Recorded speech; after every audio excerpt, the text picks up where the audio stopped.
Queridos amigos, queridas amigas, un privilegio estar nuevamente con ustedes aquí en su programa Diálogo Abierto para iniciar un nuevo trimestre de estudio de la Palabra de Dios, una lección muy especial, una lección impactante, porque estaremos analizando a profundidad el libro de Efesios. Ojalá nos diera el tiempo para poder hacerlo a profundidad, pero los pocos textos que leeremos de este libro, con seguridad trataremos de explicarlos lo mejor que podamos durante este trimestre. Por eso, te damos la bienvenida a este tu programa, por eso estamos felices de que seas parte de este momento.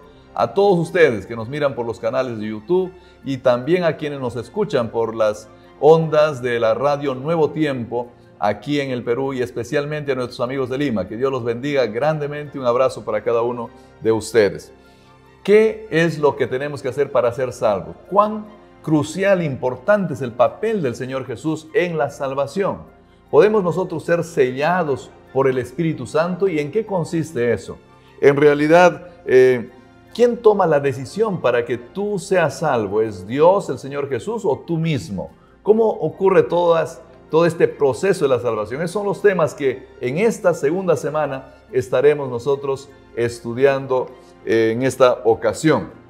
Queremos también aprovechar para saludar a nuestros amigos, a Daisy Chávez, a Grados Tomasa, a Gaby Contreras, a Julián Utrilla, a Wilson Marcias, a Lupita Ramírez, y espero que a ti que estás en el extranjero también te pueda llegar nuestro saludo, a Cintia Alvarado que nos mira desde Michigan, y a todos los que están escuchando este programa. Un fuerte abrazo, que Dios te bendiga. Capaz nosotros no te conocemos, capaz no sabemos exactamente quién eres, pero Dios ha permitido que estés siendo parte del programa porque Él tiene un plan para tu vida, porque Él desea que tú puedas disfrutar de la salvación. Como ya sabes, acá estamos siempre acompañados con nuestros docentes, amigos, compañeros de la Facultad de Teología, porque es un programa que se realiza con la Facultad de Teología. Y en esta ocasión está con nosotros ya nuestro amigo, doctor, profesor, conocido, Álvaro Rodríguez. Bienvenido, Álvaro. Gracias, Benjamín. Una alegría para mí estar contigo y con todos los que nos están escuchando, mirando en esta ocasión, listos para poder estudiar la palabra de Dios. Excelente. Bueno, antes de que ores, porque tú vas a hacer la primera oración, porque cuando estudiamos la Biblia siempre oramos, ¿no es cierto? Pero antes de hacer la oración, esta semana es una semana especial, es una semana bonita, hay muchas actividades. Este fin de semana se está celebrando un momento especial. Así es, así es. Primero tenemos el Día del Colportor. El Día del Colportor, así es, así este 8 de julio. 8 de julio. Y queremos saludar a todos los colportores de la División Sudamericana. Bueno, y de paso también ya se están iniciando las campañas de invierno de colportaje. Así es, los estudiantes están saliendo ya de sus clases y están iniciando una nueva campaña. Y oremos por ellos para que el Señor pueda acompañarlos en este nuevo proceso para llevar el mensaje y también buscar recursos para poder continuar sus estudios. Exacto, muchas gracias por eso. Un abrazo entonces si tú eres colportor, si eres parte de este momento especial, un gran abrazo para ustedes, que Dios los bendiga muchísimo. También el 6 de julio aquí en el Perú celebra el Día del Maestro. Así es, todos los que se dedican a la labor docente, magisterial, en todos los niveles.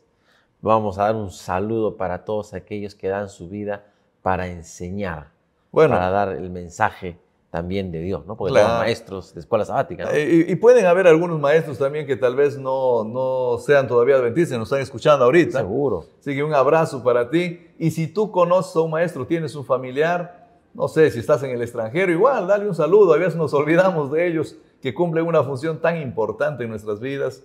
Entonces, quisiéramos que tú puedas de alguna forma en este momento recordarte un mensajito, algo para ellos.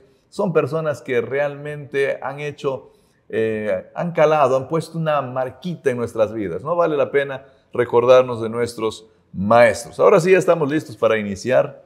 Así que te voy a pedir que por favor tú nos dirijas en la primera oración para estudiar esta segunda lección de la escuela sabática. Claro que sí, vamos ahí donde estamos, inclinar nuestro rostro y vamos a orar. Querido Padre que estás en el cielo, te damos muchas gracias porque nos permites estudiar tu palabra. Pero queremos hacerlo, Señor, con la presencia de tu Santo Espíritu. Por eso rogamos, Señor, que nos acompañes, que tu Santo Espíritu toque nuestra mente, nuestro corazón, y que al abrir tu palabra escuchemos tu voz. Quédate con nosotros en el nombre de Jesús. Amén. Amén. Amén. Bueno, ya hemos visto un poquito del contexto general en el cual el apóstol Pablo escribe a la carta de los Efesios, y ahora básicamente vamos a estudiar los primeros 14 versículos del libro de Efesios, ¿no? El título para esta semana es El gran plan cristocéntrico de Dios. Y el texto de Efesios en el primer versículo, no en el primero, en el versículo 4 en realidad, ya nos dice de que Dios estaba trabajando en este plan desde antes de la creación del mundo. Cuéntanos un poquito de eso. ¿Qué captamos de ese versículo? ¿Por qué Pablo escribe algo así? Bueno, desde antes de la fundación del mundo ya había un plan de salvación. ¿Por qué? Es que el bache llamado la caída y el pecado no agarró de sorpresa a Dios. No es que, ¿qué pasó? No. Dios, en su sabiduría y conocimiento de todo, Él tenía en mente que esto iba a suceder. Y para solucionarlo, idea un plan de salvación. Y ese plan de salvación, que en general creo que todos lo conocemos, es a través de el sacrificio, muerte, resurrección y ministerio sumo sacerdotal de Jesucristo. De hecho, en el libro de Efesios, en estos primeros 14 versículos, del 3 al 14 en realidad, se enfatiza muchas veces una frase que es en Él. Aquí he marcado en mi Biblia las veces que aparece en Él, y aparece 5 veces. En Él, que significa a través de Él. Y haciendo referencia al Señor Jesús. Así es, y en una de esas dice en Cristo. De hecho, la primera que aparece en el versículo 3, dice, bendito sea el Dios y Padre de nuestro Señor Jesucristo, que nos bendijo con toda bendición espiritual en los lugares celestiales en Cristo. Es decir, por medio de Cristo, gracias a Cristo. Y a partir de ahí va a usar en Él.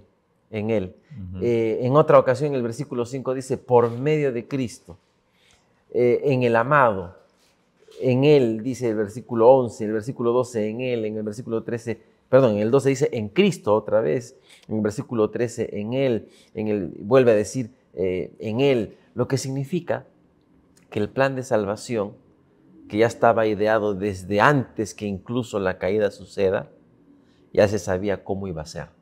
Se hace realidad en Cristo. Así es por Cristo que eso es posible. Sin Cristo no sería posible. Y no solamente lo menciona Pablo en Efesios, o sea, esto se encuentra, por ejemplo, Juan en Apocalipsis 13 también dice de que ya antes de la fundación del mundo, incluso el Cordero había sido sacrificado. El Cordero inmolado. Y haciendo referencia al Señor Jesús. Me llama la atención el versículo 3 que tú leíste, que dice que somos bendecidos con toda bendición espiritual en los lugares celestiales, en Cristo. Este es un tema que no es tan fácil de comprender fuera, porque cuando el mundo cristiano general estudia este tema, no siempre miran esto de los lugares celestiales como un lugar donde tú puedas ser bendecido por Dios, donde tú recibas algo especial de parte de Dios. Una mirada un poquito más nuestra. ¿Cómo podríamos mirar esto de que la bendición de la salvación de la que tú nos estás hablando, ¿no? Todo el plan de redención, esta gran bendición ocurre en los lugares celestiales y en Cristo. ¿Cómo Bueno, para poder entender la frase tendremos que entender un poquito la realidad del gran conflicto. Porque generalmente miramos lo que pasa a nuestro alrededor desde una mirada horizontal, o sea, y todo es causa-efecto. Si hago una cosa, pues alguna consecuencia me viene.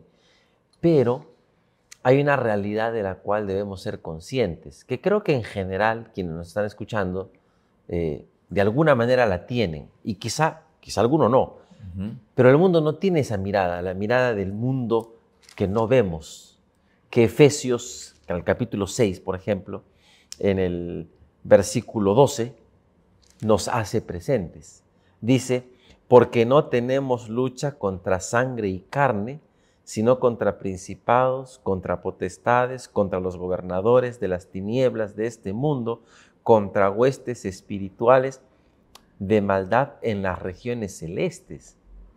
Y vuelve a hablar de los lugares celestiales o regiones celestes, lo que significa que hay una realidad oculta a nuestros ojos, pero que por fe podemos entenderla, que es la realidad del mundo celestial, donde está la presencia de Dios, donde está Dios y sus ángeles, y también están los seres caídos, es decir, Lucifer, un ser celestial, es decir, angelical, pero que cae en el pecado, y toda su hueste, que están también en las regiones celestes.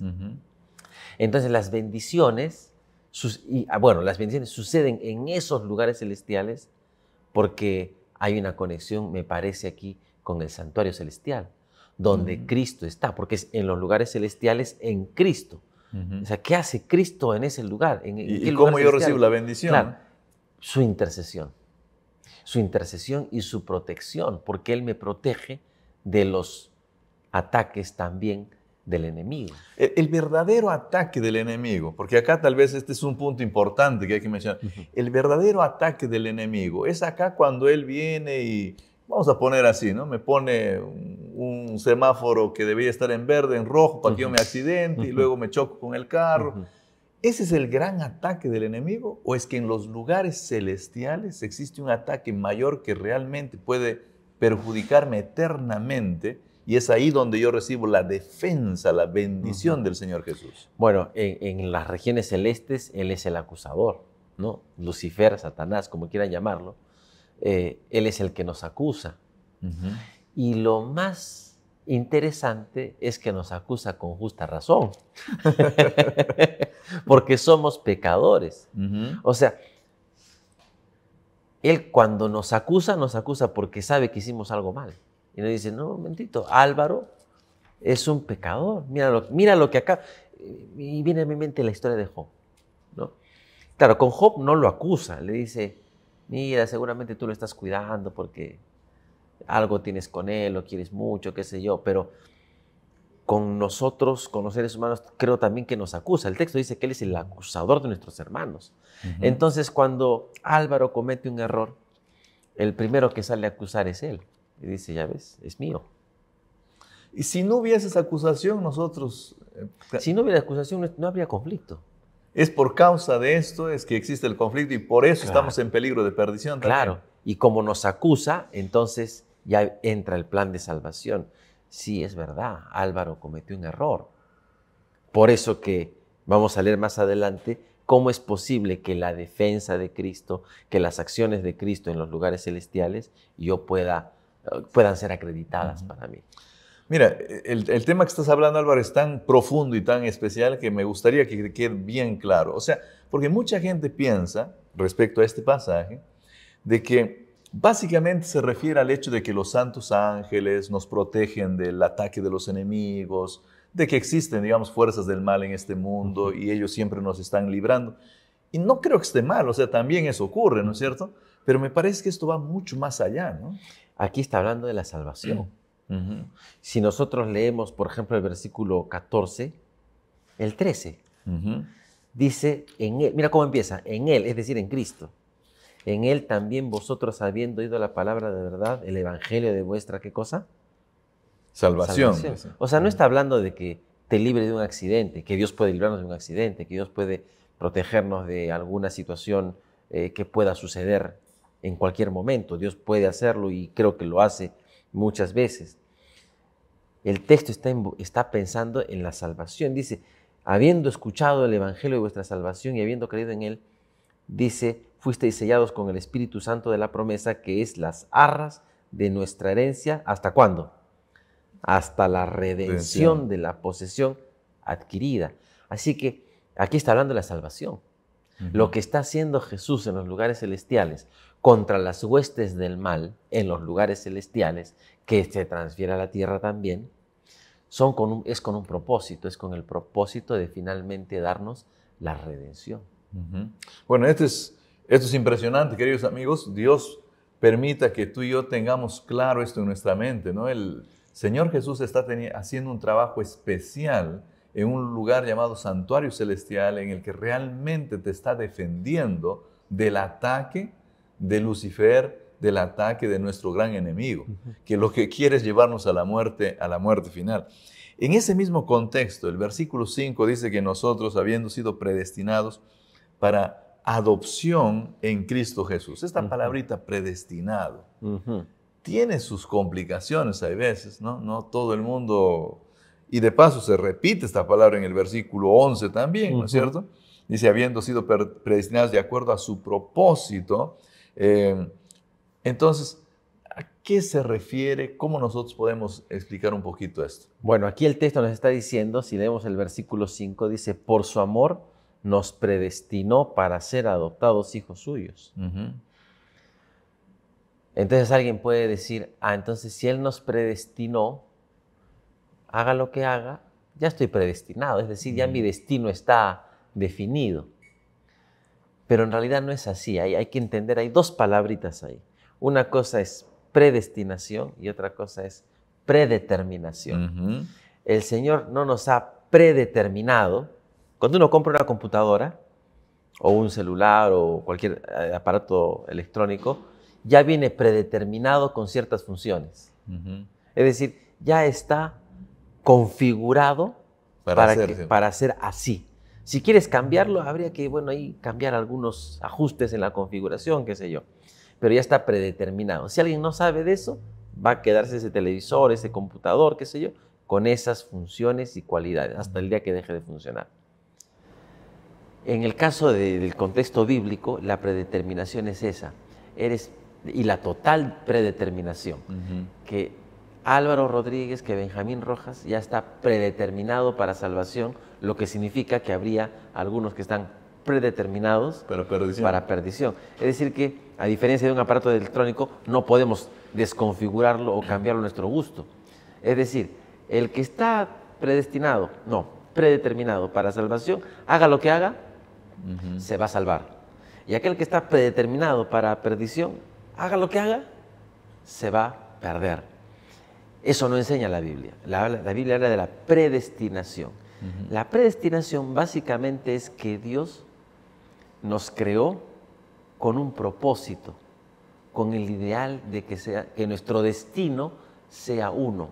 Adán y Eva fueron creados y predestinados para la eternidad. ¿Pero qué pasó? Cometieron el error y se malogró la predestinación. La predestinación. Es decir, mi propósito, dice Dios, yo te he creado con un propósito o destino. Mi destino es que vivas para siempre. Pero Adán y Eva salieron del destino. Se salieron del camino. Y no llegaron al destino. Pero aquí vienen las buenas noticias. Que en Cristo podemos volver al destino. Mira, por favor, repite esa parte, porque a mí me parece que es impresionante la forma como lo estás explicando.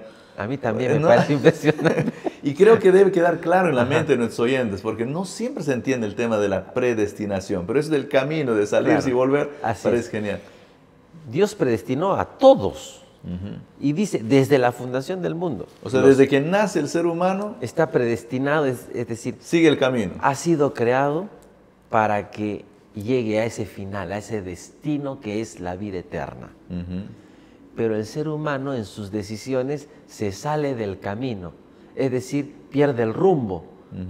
Y si sigue así, no va a llegar a su destino, a ese destino que Dios ya tiene en mente, que Él vaya a ese destino. Adán y Eva se salen del camino, pero el plan de salvación es decirles, no, momentito, yo los preparé para que lleguen al destino que yo deseo.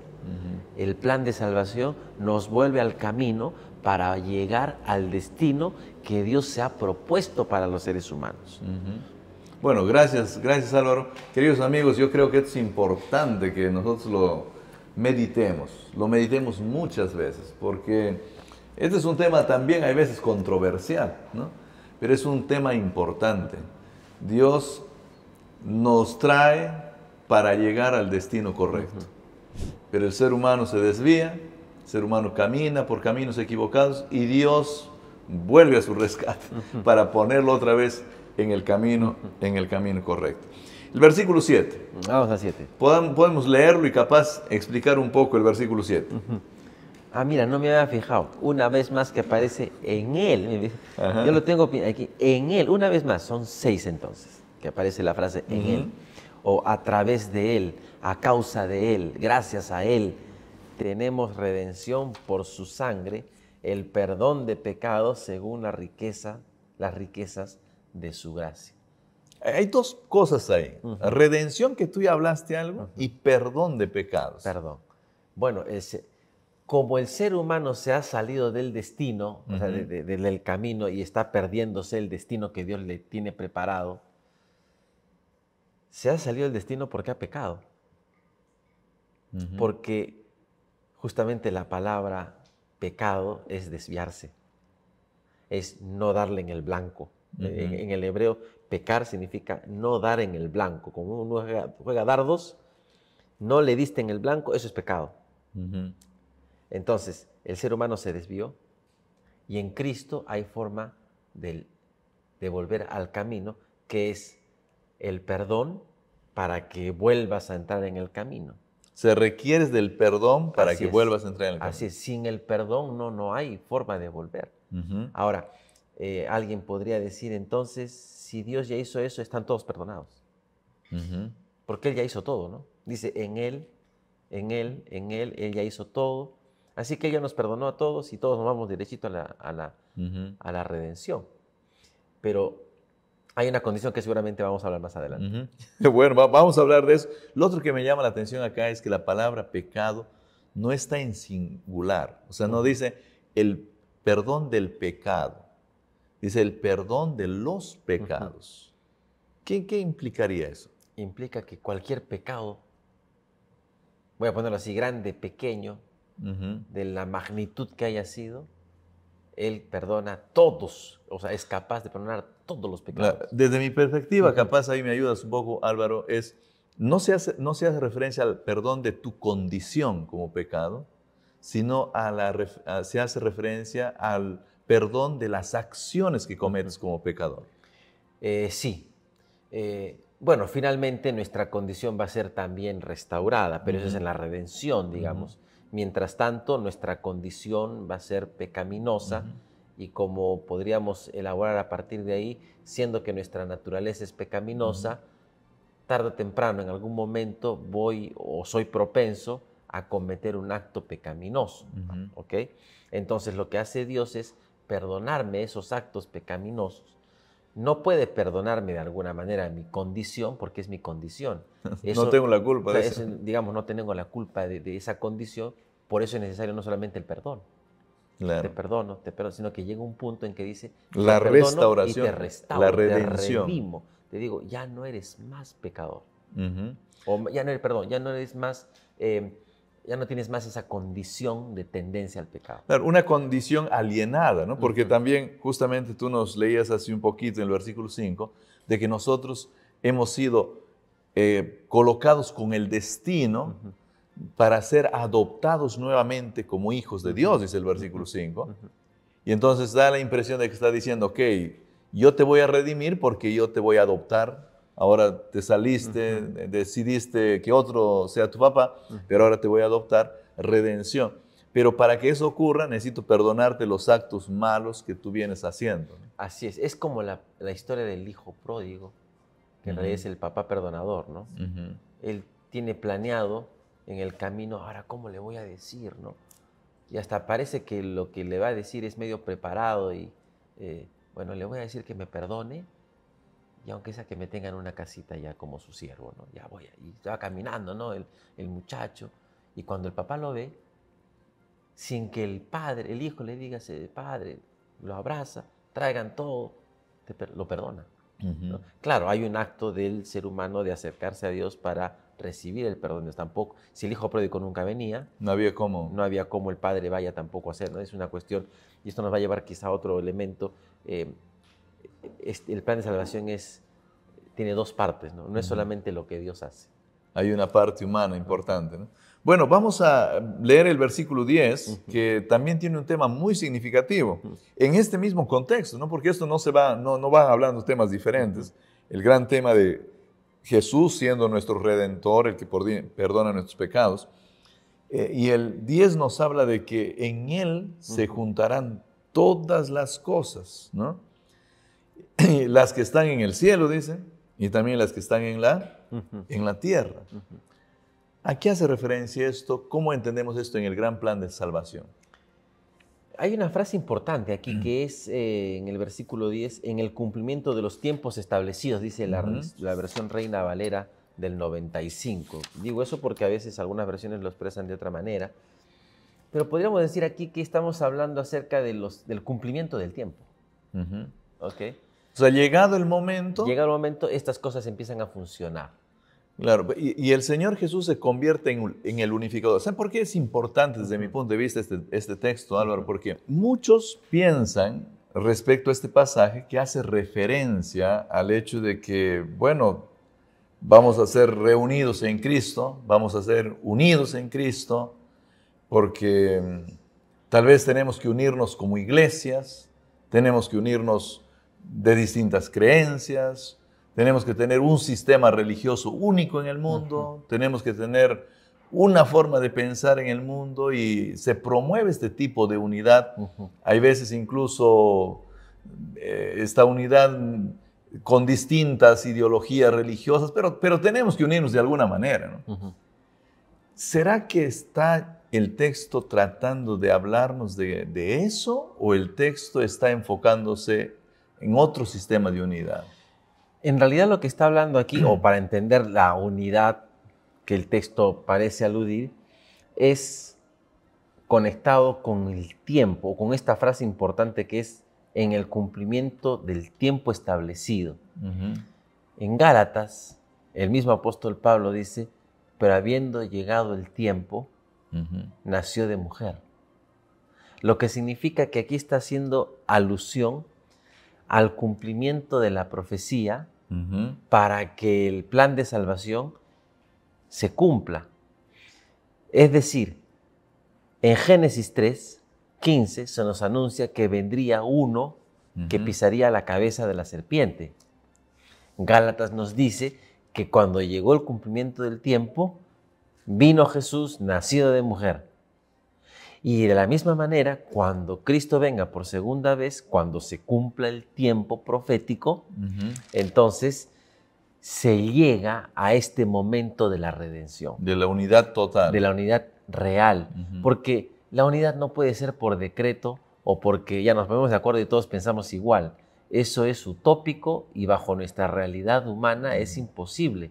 Porque podemos decir ya, ok, vamos a pensar igual, pero en cierto momento tú vas a pensar diferente a lo que yo pienso y vamos a o tomar diferentes caminos o vamos a pelearnos como perro y gato toda la vida.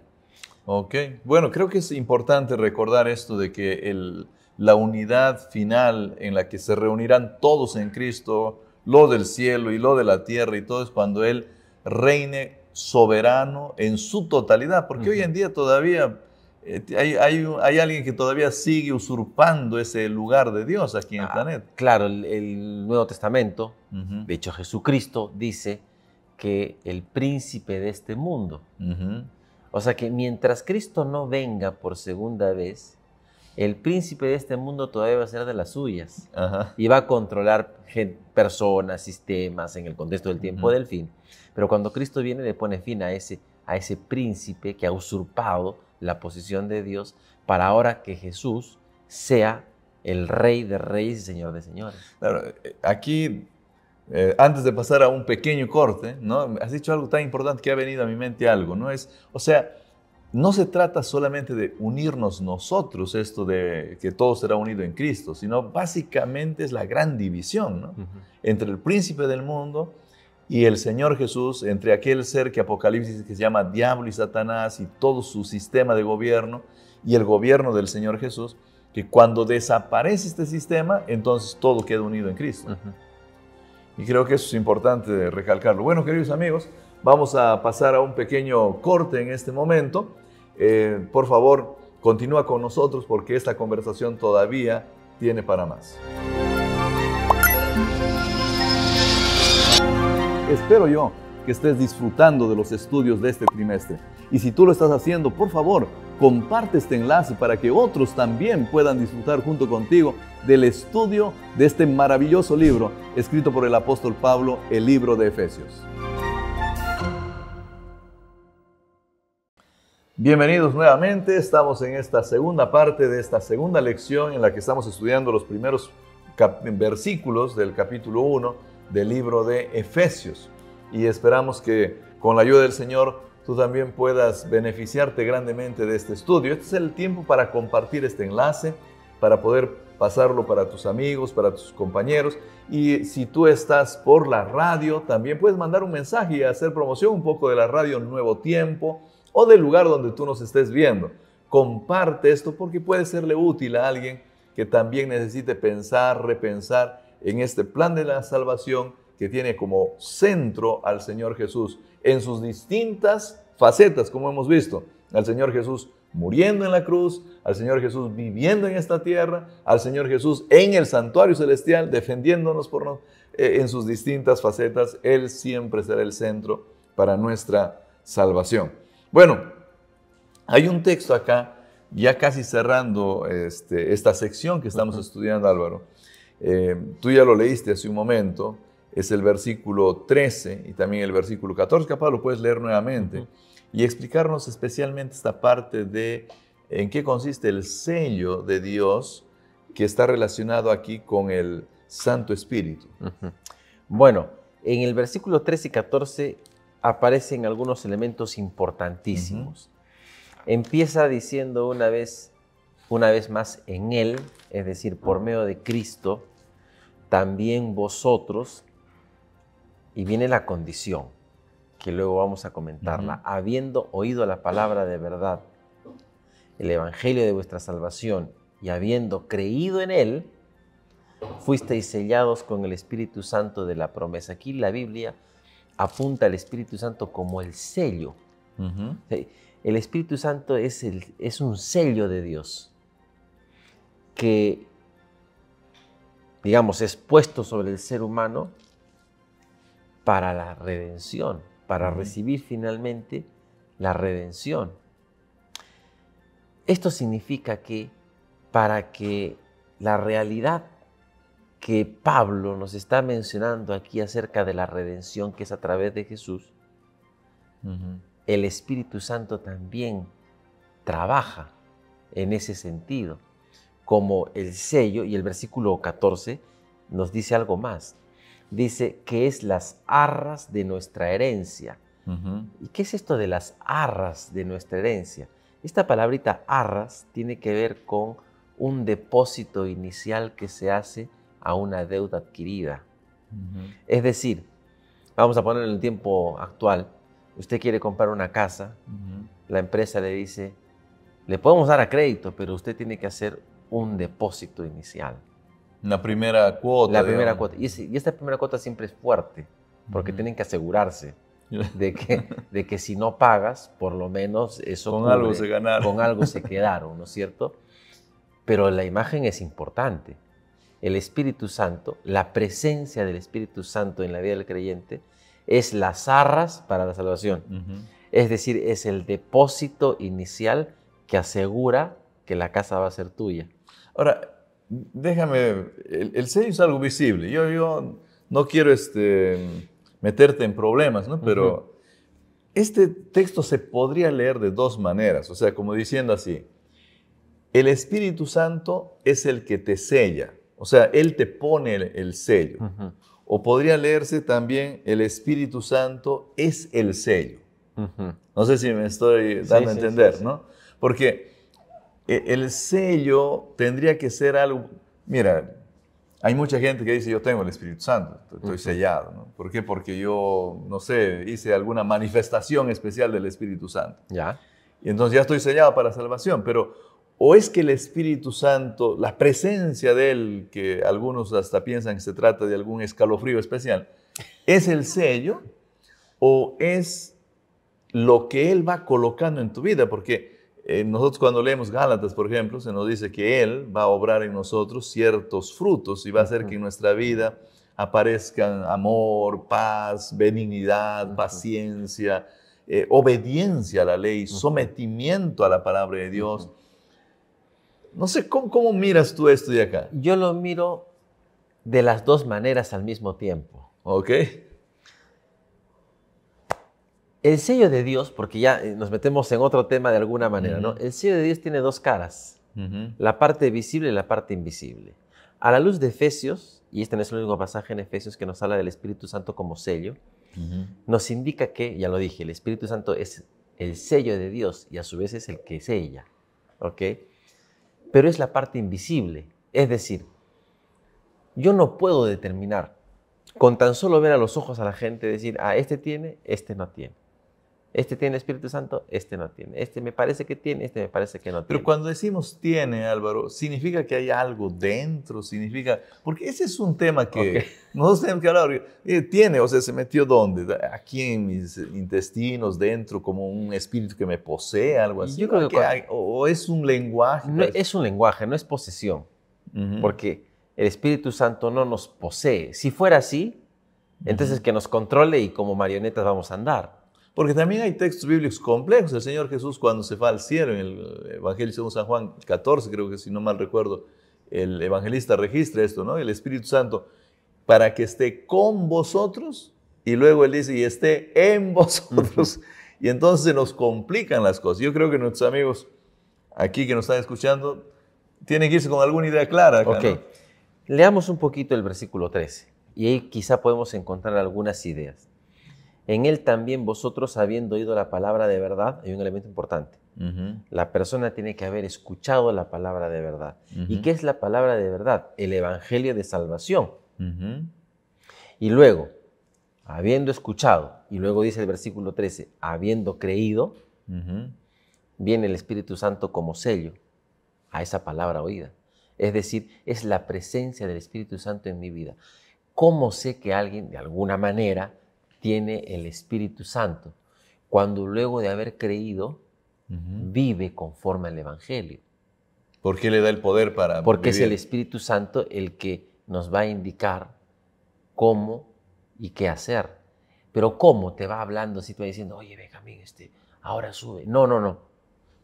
La palabra de verdad. El Espíritu Santo trabaja a través de la palabra. Él los recordará también, dice. Él nos recordará las cosas que les he enseñado. Él nos va a convencer de justicia, pecado y de juicio. Pero ¿a través de qué? De la palabra. ¿Puede impresionar mi mente? Claro que puede impresionar mi mente. Pero no lo va a hacer independientemente de la palabra. Y si lo hace, lo va a hacer para llevarme a la palabra, a la revelación de Dios. Entonces, el Espíritu Santo es fundamental.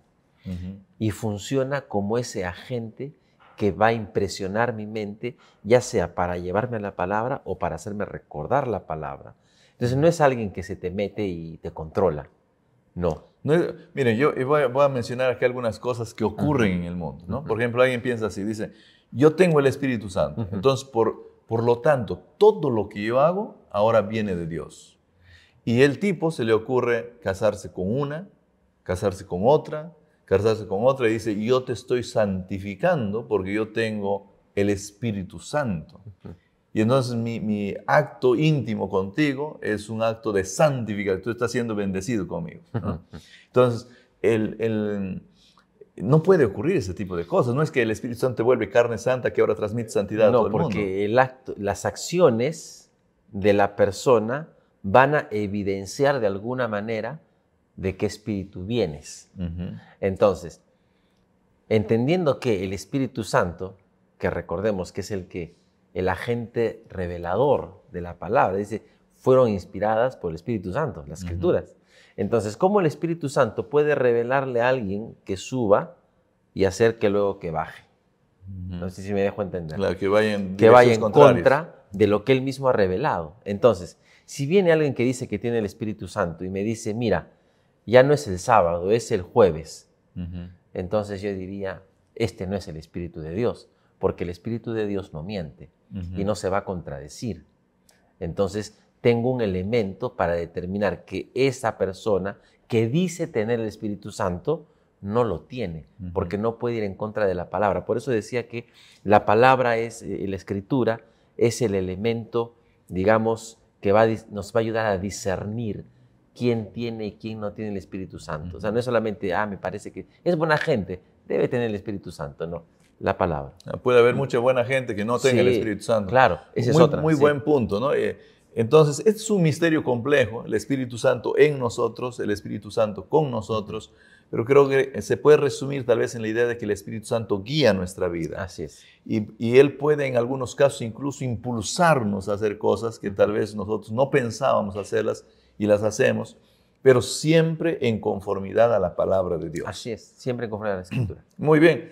Bueno, aquí para ir cerrando, aquí en Efesios, hay varias cosas muy interesantes en Efesios, pero a mí me llama la atención algo. Cuando tú lees el versículo 7 de Efesios, dice que nosotros tenemos la redención. Y cuando lees el versículo 14, dice que nosotros hemos recibido la garantía de nuestra herencia hasta el día de la redención. O sea, ¿la tenemos o hemos recibido para el futuro? ¿Cómo acá se está contradiciendo Pablo? ¿Qué está ocurriendo? Las dos cosas. Las dos cosas. Si decimos que solamente en el futuro, entonces vamos a vivir atemorizados. ¿Y será que yo estaré en el futuro? Si decimos que solamente es en el presente que hemos recibido la redención, entonces ya puedo hacer lo que quiera, porque ya soy salvo. Entonces, aquí viene la realidad del ya, pero todavía no. Es decir, el Señor ya pagó la redención. Ya hizo todo para que tú seas salvo. Pero todavía estamos en este mundo. Todavía no llega a su conclusión. ¿Por qué? En el pensamiento general del cristianismo, se tiene la idea de que todo acaba en la cruz. O sea, la cruz lo es todo. Y suena romántico y bonito. Y no quiero decir con esto que la cruz no tenga valor. La cruz es sumamente importante porque, como dice Hebreos, sin derramamiento de sangre no hay remisión de pecados, que de hecho eso es del Antiguo Testamento. Es decir, sin la muerte de Jesús no podría funcionar el plan de salvación. Pero la muerte de Jesús en la cruz no lo es todo. A la muerte de Jesús tenemos que agregarle la resurrección de Cristo, porque Pablo también dice que si tú crees está bien, pero si no crees en la resurrección, vana es mi fe. Claro. Entonces, ¿qué es más importante? ¿La muerte de Jesús en la cruz o la resurrección?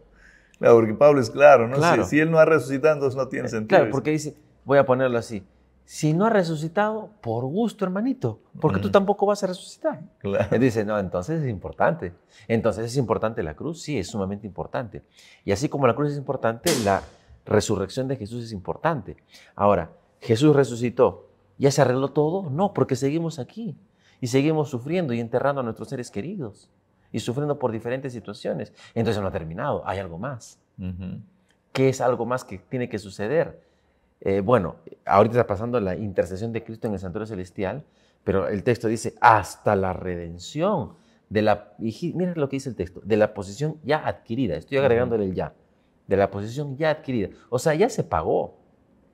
El terreno ya lo pagaron, porque dice Juan 14 que el Señor está preparando un hogar, un terreno, una casita para todos, ¿no es cierto? El terreno ya está pagado y está en construcción, pero todavía no estamos viviendo allá. Entonces ya está, pero todavía no, porque todavía estamos en este mundo. ¿Y cuándo se concluye ese proceso? Cuando Cristo viene. Entonces, la cruz es importante, la resurrección es importante, el ministerio de Jesús es importante, pero todos ellos juegan un papel, digamos, son parte de un programa y termina en la graduación. Y la graduación es cuando Cristo viene para darnos el diploma. Ahora, en este proceso de tiempo, de espera, capaz el versículo 12 es clave, no 12. Si tú nos ayudas leyendo especialmente cómo nosotros deberíamos entonces de vivir durante ese tiempo, porque el texto dice que deberíamos de ser pues para alabanza de su gloria. No sé, capaz tú lo puedes leer, pero nuestra vida en ese trance, desde la hora hasta ese futuro, creo que es importante que reflexionemos un poquito en eso. Claro que sí, el versículo 12 dice, a fin de, con el propósito de que, es decir, el Señor ha hecho todo, en Él tenemos todo, en Él somos adoptados, en Él somos herencia, para que seamos para alabanza de su gloria. Es decir, para que vivamos en esta tierra, ya sido salvados por el Señor, aunque todavía no, ya explicamos eso, vivamos conforme a su voluntad, vivamos para darle gloria. Y esto me conecta con el mensaje del primer ángel de Apocalipsis que estudiamos el trimestre pasado, donde dice, temed a Dios y dadle gloria. Darle gloria. Aquí está. Alabanza de su gloria. Es decir, cuando nos vean, otros deben decir, ahí va un cristiano. Como pasaba en los tiempos post-resurrección de Jesús, claro, a los del camino, ¿no? Estos son del camino, o sea, los miraban, estos son de Jesús. A Pedro, cuando estaban mirando cómo azotaban a Jesús, le dijeron, tú estabas con él. No, yo no, te has equivocado, te has confundido. Lo miraban bien, ¿no? No, si tú has estado. Y una vino y le dijo, si hablas como él, claro, tu forma de hablar te delata. Y ahí Pedro lanza pues ajos y cebollas, ¿no? Para decir, para que veas que no soy, ¿no? Claro. Pero, ¿qué quiero decir con esto? El cristiano, como dicen algunos, debe imitar a Jesús. Y eso es vivir para alabanza de la gloria de Dios, vivir como Él quiere que vivamos. Bueno, esta es nuestra segunda lección, queridos amigos. Podríamos seguir hablando de este importante tema. El título fue El gran plan cristocéntrico de Dios, porque el Señor Jesús, como habrás visto, es el centro de todo este plan de salvación para cada uno de nosotros. Aquí Álvaro nos va a dar algunas palabras finales y luego de eso ya estaremos cerrando. Quiero solamente terminar diciéndote que por favor tú comparte esto con otros amigos, repasa esto con la Biblia en la mano, porque es un tema muy importante para tu vida espiritual y para el futuro de tu existencia, ya sea en la eternidad, y Dios nunca lo permita, tú rechaces la bendición que Dios nos da y acabes siendo parte del grupo que va también a tener que morir eternamente. Pero esa no es la razón de ser de este estudio. Por eso que te pedimos, estudia la Biblia, estudia la palabra de Dios, no te quedes con lo que aquí hablamos, sino estudia la palabra del Señor. Bueno, Álvaro, tus palabras de cierre para nuestros amigos y luego de eso estaré orando. Claro que sí. El versículo 13 decía, he hablado varias veces de la condición, ¿verdad? Y el versículo 13 dice, en Él también vosotros habiendo oído la palabra de verdad, del evangelio de vuestra salvación, y habiendo creído en Él. Y quiero que nos enfoquemos en esto. El Señor hizo todo. Hemos visto que en este pasaje en el que hemos estudiado hoy, aparece varias veces en Él, en Cristo, en Él, en Él. Es que Él hizo todo. Él ya dio todo para nuestra salvación. Pero hay una condición, creer en lo que Él hizo. Yo te animo, querido amigo que nos estás escuchando, amiga que estás en la radio, en la televisión, en internet, en YouTube, en cualquier otra plataforma. Si tú quieres ser herencia de Dios, si quieres ser adoptado por el Señor, si quieres ser redimido, si quieres estar en las mansiones celestiales, hay una condición. La condición es, cree en lo que el Señor Jesús ha hecho, está haciendo y pronto hará cuando Él venga por segunda vez para llevarte a las naciones celestiales. Que Dios te bendiga. Gracias. Oremos, queridos amigos. Padre querido, te damos gracias por tu palabra. Gracias por este hermoso libro, el libro de Efesios, que ya lo estamos estudiando ahora texto por texto. Gracias porque sabemos que nuestro Señor Jesús es el centro en todo el gran proceso de salvación, desde el principio allá en el Edén hasta el final, cuando tendremos esta nueva Jerusalén. Gracias porque en medio de ese proceso tú haces cosas hermosas con nosotros y quieres que vivamos una vida de acuerdo a tu voluntad y nos das el poder para poder vivir esa vida. Bendice a nuestros amigos que están escuchando esto, viendo este programa. Señor, nosotros no los conocemos. Capaz hay alguien que está en hospital, capaz hay alguien que está con problemas familiares. Manifiéstate en su vida como el Dios real que eres. Por favor, responde a sus súplicas. Pedimos que tú, Señor, estés al lado de ellos. Ponemos la vida de ellos en tus manos y lo hacemos en el nombre de nuestro Señor Jesús. Amén. Amén. Que Dios los bendiga. Este fue su programa Diálogo Abierto. Nos vemos la próxima semana.